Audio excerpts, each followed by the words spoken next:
Hi guys, sino ba sa inyo ganito rin ang ginagawa pag sumasakay ng escalator? Yan o, libre linis sa sapatos.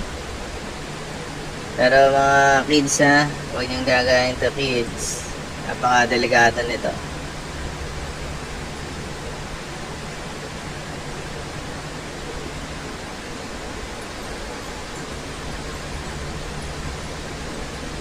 Gamit niyang brush na yan para ano talaga, para umiwas kayo sa bandang gilid.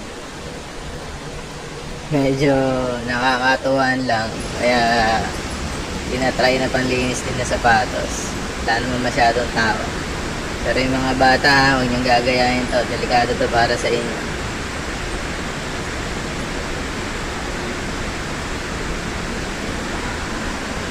Ay ba, na-try niyo to?